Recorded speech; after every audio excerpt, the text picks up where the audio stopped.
puis de 2-3 maisons, on est passé à 40. L'organisation, c'est des choix, mais en tout cas, je peux être présente pour les sorties scolaires de mes enfants, je peux être présente pour ce que je passe en priorité, en tout cas à ce moment-là. Comme on est son propre arbitre, et on fait les choix qui sont importants pour nous. Ouais. Est-ce que tu as des enfants, c'est ça? Ouais, 2 enfants. Tu as 2 enfants. Okay. Quels sont les avantages, inconvénients, je dirais, par rapport à ta vie salariée et ta vie d'entrepreneur? Justement, c'est cette liberté, flexibilité d'organisation. Tu travailles plus sereinement. Ouais, c'est ça. Et puis dans le choix des partenaires aussi, ça c'est chouette de pouvoir construire tout ça et puis de s'entourer aussi des bonnes personnes. Alors aujourd'hui, on est à Pierrick en Bretagne et on va rendre visite à Laura dans cette jolie maison. Je pense qu'elle a dans sa conciergerie. Elle va nous dire tout ça. Allez, c'est parti. Bonjour Laura. Ça va? Ça va et toi? Ouais. Bienvenue à la villa de groupe. Merci beaucoup. C'est une villa que tu as dans ta conciergerie du coup. C'est ça, c'est bien ça.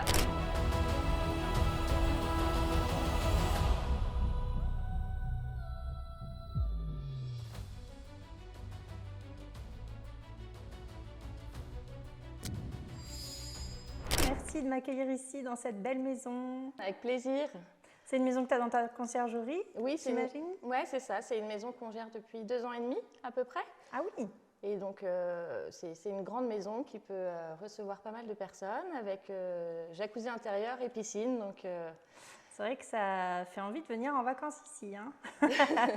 Elle est vraiment sympa. Bravo à toi parce que pour avoir une maison comme ça dans sa conciergerie, c'est que tu as réussi à bien développer ton business. Mais tu vas m'expliquer tout ça. Ça marche. D'abord, on va peut-être revenir un petit peu en arrière. Avant que tu crées ta conciergerie, du coup, c'était quoi ta situation? Alors moi, je travaillais dans le médico-social. J'étais éducatrice spécialisée. Donc j'ai fait ça pendant 10 belles années. Et puis, au bout d'un moment, j'étais plus trop en accord avec le cadre institutionnel et j'avais envie de renouveau. Donc en parallèle, on avait rénové un gîte avec mon mari. Et on l'avait mis du coup en location. Et comme ça me plaisait, je me suis dit pourquoi pas me lancer dans cette aventure-là. Ok, donc parce que toi-même tu avais besoin d'une conciergerie. Enfin, tu connaissais déjà la conciergerie? Je ne connaissais pas du tout la conciergerie et ça n'existait pas sur notre territoire, dans notre secteur en tout cas. D'accord. Et donc le jour où j'ai voulu partir en vacances, je me suis dit mince, comment faire? Quelqu'un pourrait me remplacer. Il n'y avait personne sur le secteur. Et donc, comme c'était en lien avec ma reconversion professionnelle, je me suis dit, tiens, je vais peut-être m'occuper de 2-3 maisons. On est à côté de sites touristiques très sympas, peut-être que ça marcherait. Et puis, de 2-3 maisons, on est passé à 40. Ah, d'un coup? Non, pas d'un coup. Ok. Et donc là, tu as cherché un petit peu à te former à ce moment-là, c'est ça? Oui, c'est ça. Ou tu es tombée par hasard sur la conciergerie?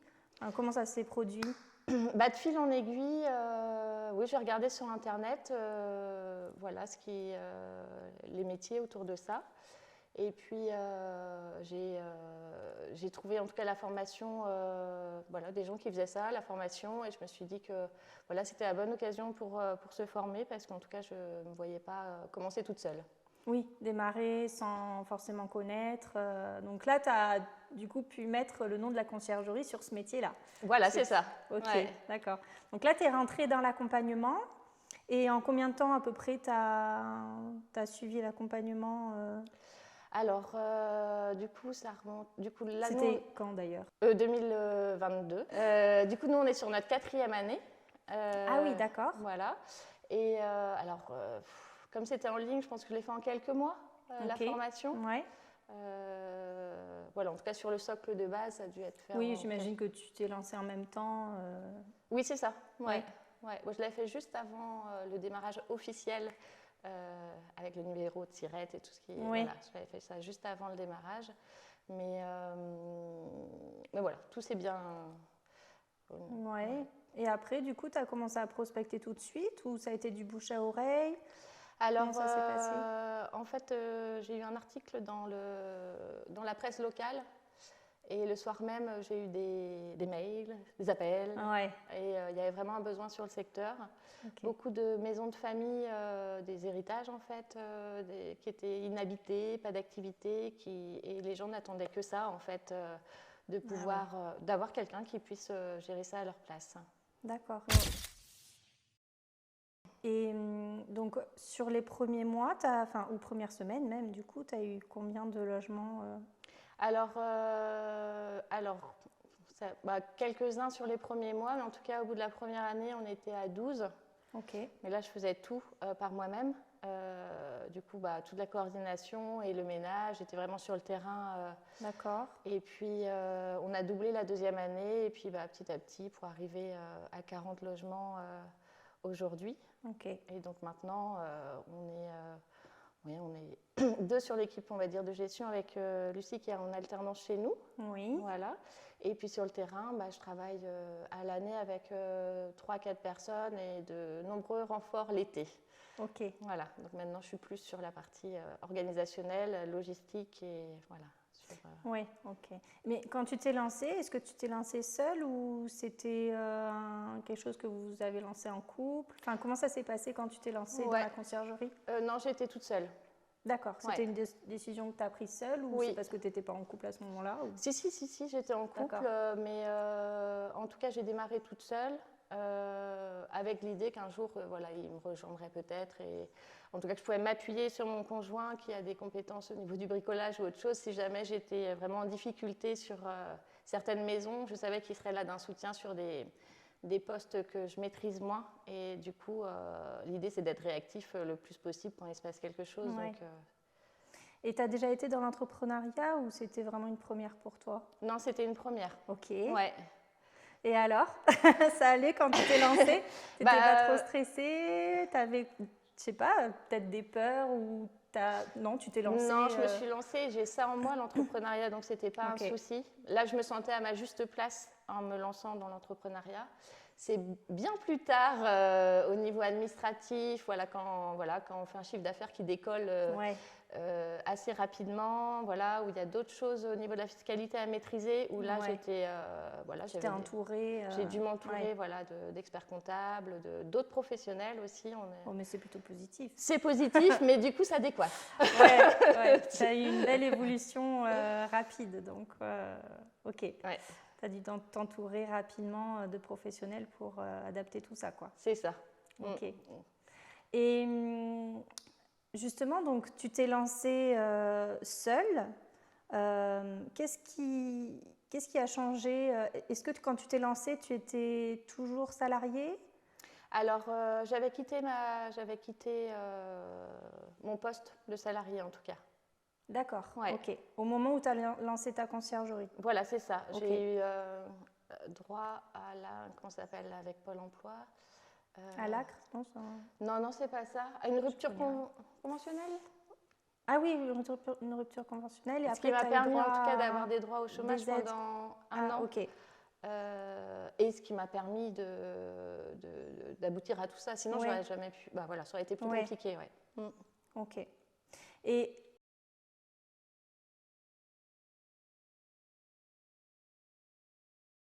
qu'est-ce qui a changé? Enfin, comment ta vie, si tu veux faire un avant-après, quand tu étais salariée, du coup, j'imagine que tu avais des horaires. Oui. Comment ça se passe le avant-après? Eh bien, super bien. C'est sûr que en tout cas, c'est du luxe de pouvoir faire son emploi du temps comme on veut, avec la vie de famille. Après, l'organisation, c'est des choix, mais en tout cas, je peux être présente pour les sorties scolaires de mes enfants. Je peux être présente pour ce que je passe en priorité, en tout cas à ce moment-là, même si on a des contraintes par rapport au métier, ça, il y en a beaucoup.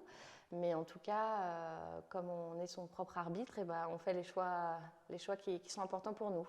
Ouais. Est-ce que tu as des enfants, c'est ça? Oui, 2 enfants. Tu as 2 enfants, ok.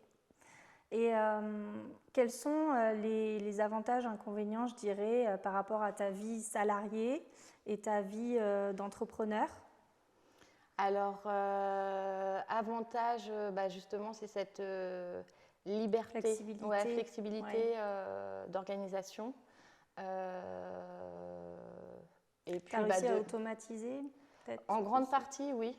Il y a quelques points d'amélioration encore à faire, mais en grande partie, c'est automatisé. Après, l'avantage, c'est aussi de choisir les personnes avec qui on travaille. puisque maintenant on est installé, on est développé, donc c'est vrai que on a quand même une marge de manœuvre si ça ne se passe pas bien avec certains propriétaires, de se dire d'un commun accord, en tout cas on arrête. Ouais. Tu travailles plus sereinement, quoi. Ouais, c'est ça. Et puis dans le choix des partenaires aussi, ça c'est chouette de pouvoir construire tout ça et puis de s'entourer aussi des bonnes personnes, que ça soit sur le terrain, au niveau des ménages ou pour développer tout plein d'autres partenariats autour du loisir. Ça c'est chouette aussi de monter d'autres projets, en tout cas ça amène d'autres choses, de monter la conciergerie. Après, au niveau des désavantages, c'est beaucoup d'heures de travail.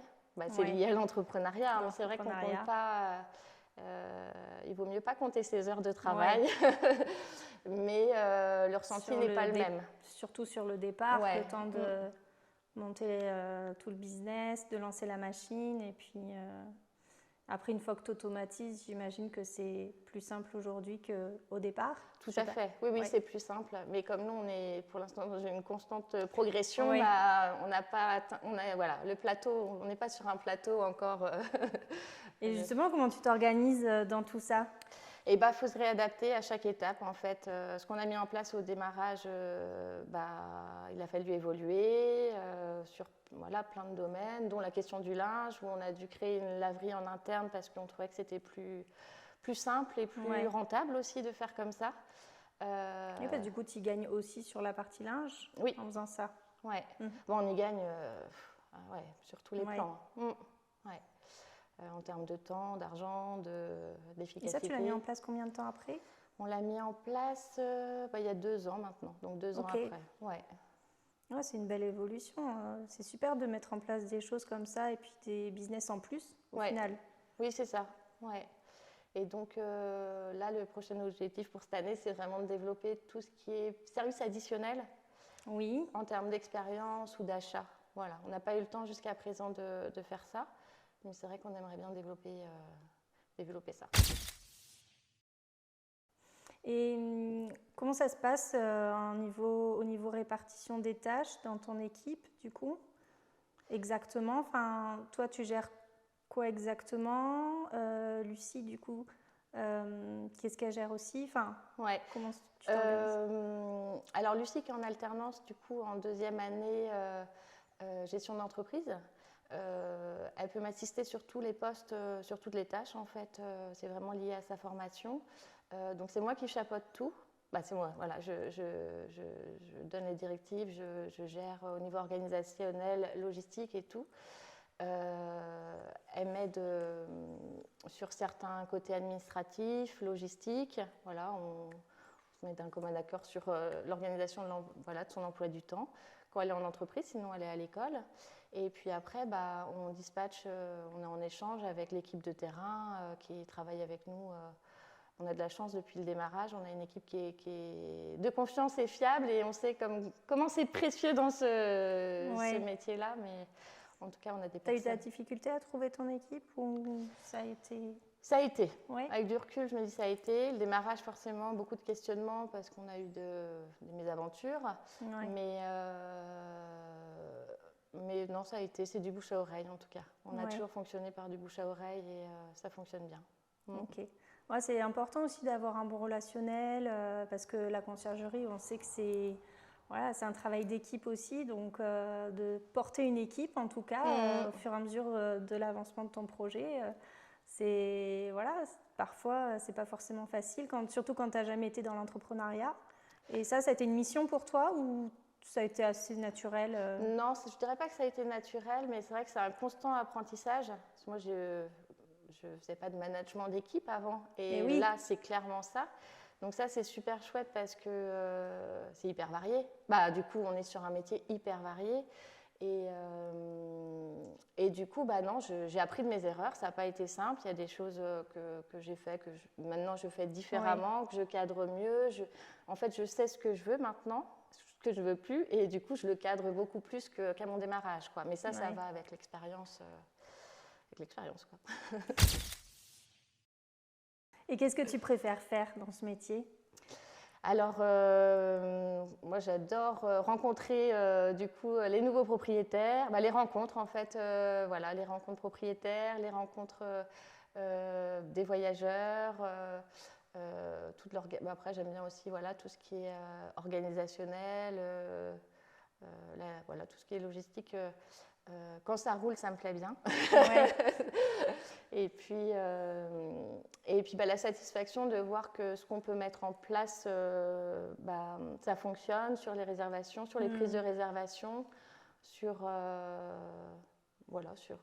tout ça, c'est très stimulant.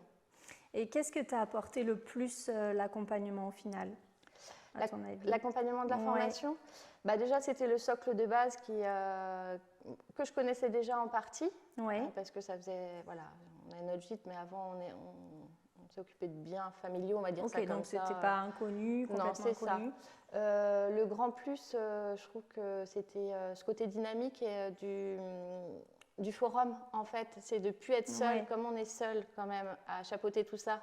C'est de se dire, chouette, on a des consoeurs, confrères, voilà, on a du monde, on peut poser nos questions sur notre groupe, on aura toujours une réponse. Et puis, il y a plein de personnes spécialisées aussi sur le cadre juridique, à différents niveaux, en fait, qui peuvent nous apporter de l'aide là où on peut être en difficulté. Et je trouve que ça, c'est hyper important. Et puis, ça fait gagner énormément de temps. Oui, et c'est rassurant aussi, j'imagine, quand tu démarres, tu dis, c'est bon, je vais être encadrée, je vais pouvoir poser mes questions, comme tu disais. Oui. Ok. Est-ce que c'est ok pour toi qu'on parle un petit peu de chiffres? Oui. On va tout savoir. Est-ce que tu te souviens, la première année, quand tu as démarré, à peu près combien de chiffres tu as fait? Je crois qu'on était à 36 000. Ok. Donc, tu avais à peu près une dizaine de logements? 10 logements. Okay. Par contre, ce qui va être difficile à suivre, c'est que sur cette première année, je faisais tout, on va dire. Et oui. Le ménage, tout. Ça, c'était un choix de ta part parce que tu avais du temps, donc tu n'as pas voulu automatiser tout de suite? Oui, c'est ça. Puis je voulais y aller, en fait, à la base, je voulais tout connaître. Oui, c'est tout connaître sur le terrain. En fait, je m'imaginais pas. Je m'imaginais gérer quelques biens, mais en fait, ça a pris de l'ampleur parce qu'il y avait un besoin et une demande et que j'ai surfé dessus.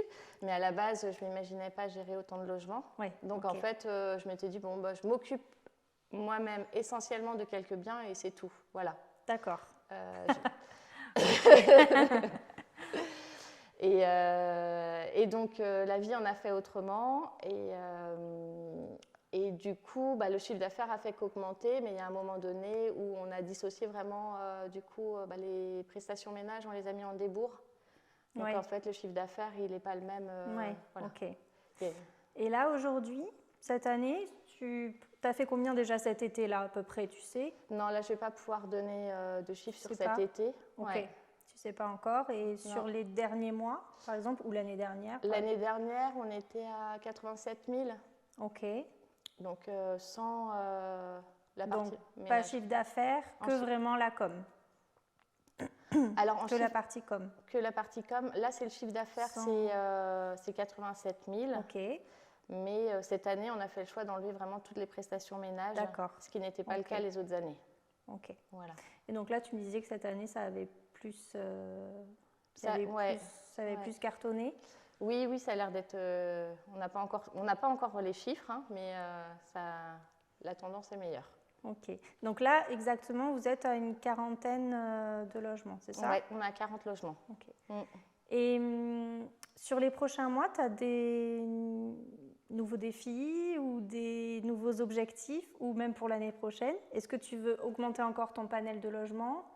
Est-ce que tu veux rester à ce nombre de logements-là? On cherche à augmenter encore un petit peu. Ok. Voilà. Après, maintenant, on n'est plus regardant sur la qualité des logements qu'au démarrage. Donc voilà, c'est continuer, mais vraiment à se développer en qualité, quoi. Avec des logements qui sont qualitatifs. Est-ce que tu as quoi comme type de logement actuellement? On a de tout. De tout. Ok. On a des appartements, on a des T1, des T2, T3, un moulin, on avait un bateau. En effet, de tout. Ah, c'est cool de pouvoir gérer. Ouais, c'est sympa. Ouais. Ouais. Ce type de logement-là atypique. C'est ça. Ah, c'est sympa ça. Là, on m'a appelé aussi, on a été visiter avec Lucie une tiny house. Donc c'est chouette de découvrir des nouveaux logements comme ça.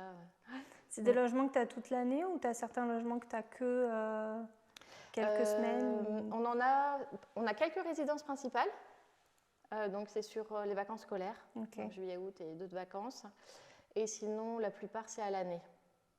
Après, on est lié à la saisonnalité, avec un chiffre d'affaires qui est plus important juillet, août, et voilà, qui se radoucit après sur le restant de l'année. Comme beaucoup de régions aussi. Du moins, si ce n'est pas des grandes villes, c'est vrai qu'en général, il y a quand même des saisonnalités. Chez moi, c'est un petit peu pareil. Ok. Et j'avais une question, je l'ai perdue, mince. Ah oui, comment ça se passe avec les propriétaires? Ça se passe plutôt bien ou tu as des anecdotes un peu rigolotes? Anecdote. Alors, oui, en tout cas, ça se passe bien avec les propriétaires. Après, faut s'adapter à chaque personnalité. Ça aussi, c'est vraiment à prendre en compte sur du coup le lien à entretenir, la confiance, le lien. Il y en a pour qui ça matche tout de suite, il n'y a aucun souci et ils ont une totale confiance en la conciergerie et ça se passe très bien. Il y en a d'autres qui vont avoir besoin de tester, d'avoir confiance et tout. Donc faut s'adapter à chaque propriétaire. En tout cas, la plupart sont là depuis le démarrage, donc je me dis que c'est des signaux qui sont OK. Oui, c'est clair. Donc c'est chouette. Et puis au fil des années, il y a un lien aussi plus fort vraiment de confiance qui se crée. On reçoit des cartes postales des fois quand ils voyagent. C'est sympa.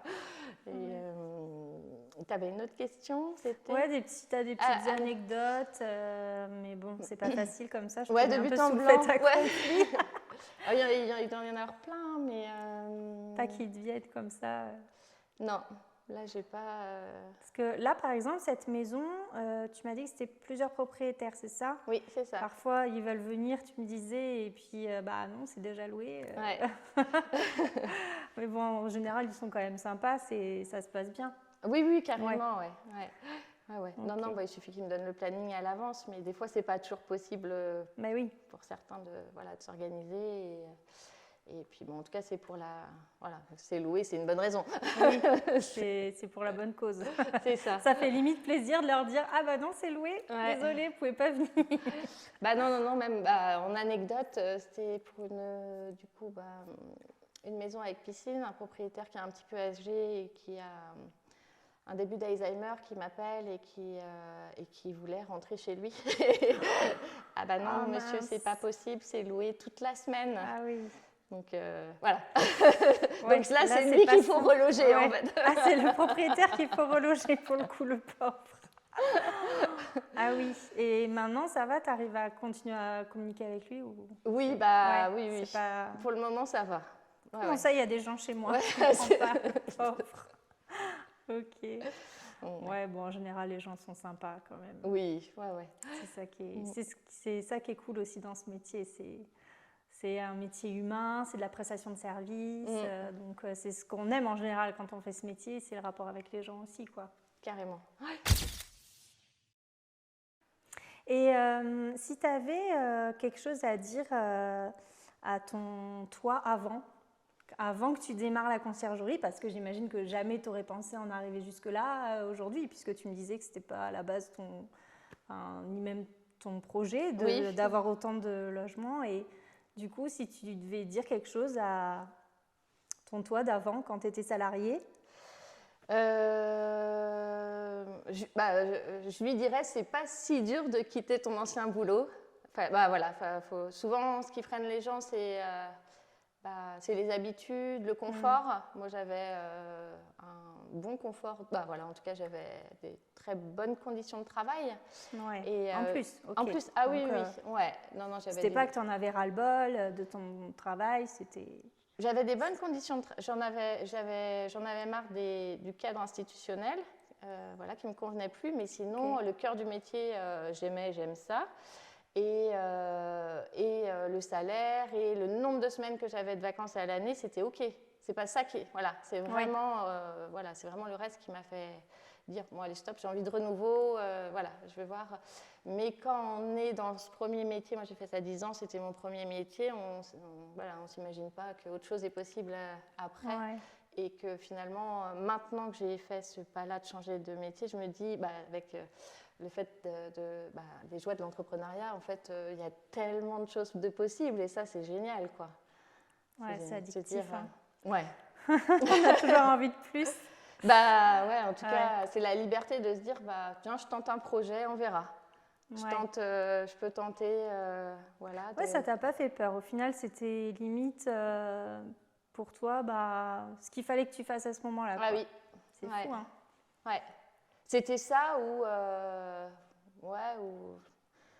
j'allais décliner, je pense. Je m'ennuyais dans ce que je faisais avant et puis perdre la flamme. Et quand on travaillait avec de l'humain, non. En fait, moi, je m'étais donné ça en ligne de conduite. C'était à partir du jour où je sens que j'ai plus l'énergie d'être au top dans mon travail, je change. C'est le moment de... Voilà. Ok. Et alors ça, c'était pour toi, du coup. Mais qu'est-ce que tu dirais justement à des personnes qui... se disent je rêve de faire comme toi parce que tu as tout à fait le profil de personnes voilà, où on se dit waouh, c'est trop génial. Elle a 40 logements, maintenant elle cartonne, elle a une apprentie, elle a une super équipe, elle s'éclate dans son boulot. C'est vrai que ça donne envie quoi, de faire la même chose, mais on se dit ouais non mais ça paraît limite inaccessible pour certaines personnes. C'est pas facile voilà, de se dire là je suis dans mon boulot, avant que j'en arrive là, est-ce que je vais y arriver, est-ce que voilà. Et qu'est-ce que tu dirais du coup à ce genre de personnes qui doutent et peut-être qui se sentent pas forcément capables d'arriver où tu en es aujourd'hui? Je leur dirais d'y aller pas par pas, en fait, déjà bien se renseigner sur le métier parce que c'est un métier de service. Il faut déjà être hyper à l'aise et OK avec ça. Ça demande de nombreuses compétences d'organisation, relationnelle. Voilà, donc peut-être de faire un stage aussi, de commencer par faire un stage parce qu'on est, en tout cas, nous, on est encore beaucoup sur le terrain. Pour maintenir vraiment une qualité de service, on est encore beaucoup sur le terrain, mais du coup un stage ça peut permettre de vraiment se confronter du coup à la réalité et peut-être je sais pas, passer par un mi-temps ou un temps développer l'activité en parallèle si c'est possible en tout cas du travail dans un premier temps, voilà. Après chaque situation est différente et c'est vrai que moi j'ai eu la chance d'être accompagnée par Pôle emploi à ce moment-là. Donc voilà, j'avais l'assurance pendant 1 an de pouvoir essayer. Voilà, il y a d'autres, je pense, structures qui aident à la reconversion professionnelle. Il faut chercher les bonnes personnes et puis ne pas hésiter à se faire accompagner parce que l'entraide entre les gens du métier, c'est précieux. Puis c'est un vrai métier, la conciergerie. Donc c'est vrai qu'entre dire tiens, je vais gérer 2-3 logements et en faire son métier, c'est vrai que c'est important quand même de connaître toutes les bases et en quoi ça consiste et puis tous les process. Donc oui, c'est vrai que ça c'est important. Et une petite dernière question. Qu'est-ce que tu dirais justement aussi aux personnes qui ne connaissent pas encore trop bien le métier? Voilà, tous les aspects que tu adores dans ce métier-là et qui font que tu as envie d'encore plus développer. Alors je pense qu'il va y avoir des aspects entrepreneurial et conciergerie, mais j'imagine que tu ne reviendras jamais salarié. Enfin, j'imagine, hein, tu vas nous le dire, mais... si tu en es là aujourd'hui, c'est que c'est quelque chose qui te plaît et qui te porte. Donc, quels aspects positifs tu pourrais donner sur ta vie actuelle? C'est hyper stimulant. En fait, c'est cette liberté d'organisation, de prioriser, de choisir. Voilà, avec qui on veut travailler, avec quel partenaire on veut travailler, cette liberté de mise en place, ça c'est vraiment génial, quoi. Et avec ta famille aussi, comment tu gères tout ça avec tes enfants, tout ça? Ils sont partie prenante. Ouais, Parce que nous, ça c'est génial. Mais du coup, voilà, quand il y a besoin de les amener sur le terrain avec nous, ils viennent et du coup, on n'a pas besoin de scinder les choses. Au moins, ils Ouais. voient notre métier, on leur explique et c'est hyper pratique, ouais. Ouais, ok. Ça, c'est que du bonheur, en tout cas, de les avoir avec nous si on veut. Ouais.